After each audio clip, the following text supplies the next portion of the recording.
En vektor er et begreb, der bruges til at beskrive noget, der har en størrelse og retning. Det vises i et koordinatsystem. Når man har to punkter, man skal forbinde en vektor imellem dem, så tegner man en pil fra det første punkt A, til det næste punkt B.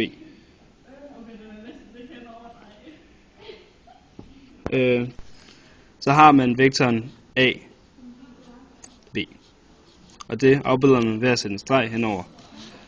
De forskellige notifikationer for vektor A og B er ved at sætte den op med først x2-koordinaten øverst, som er 2, og under det så y2-koordinaten, som er 3, efterfulgt af de to x1 og y1-koordinater, som i det her tilfælde er 1. Jeg skriver lige selve notifikationen op ovenover, så man bedre kan holde styr på det.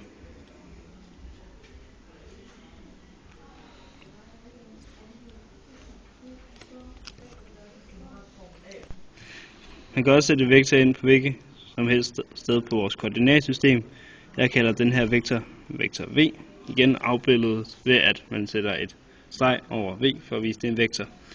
Alle vektorer, der ikke har rod i to faste punkter, kan parallelt forskydes til hvilket som helst sted, bare at den går lige meget hen og op.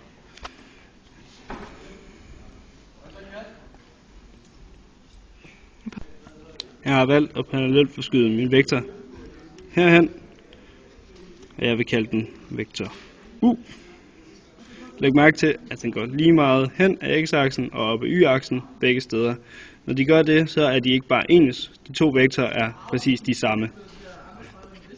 Det kan jeg vælge lige at skrive op her, bare for at understrege det endnu en gang, at vektor V og vektor U er præcis de samme. Den her gang er 1 og 2. Kan man skrive op her. Vektor V går altså 1 hen af x-aksen og 2 op af y-aksen. Det skrives op sådan her. For at finde ud af længden af selve vektoren, kan man bruge Pythagoras, da man på alle vektorer kan lave en retvinklet trekant. Og Pythagoras er C i anden er lige med A i anden plus B i anden. I her tilfælde er det 1 i anden plus 2 i anden, og det giver så 5. Så vores vektor V er lige med kvadratrod 5.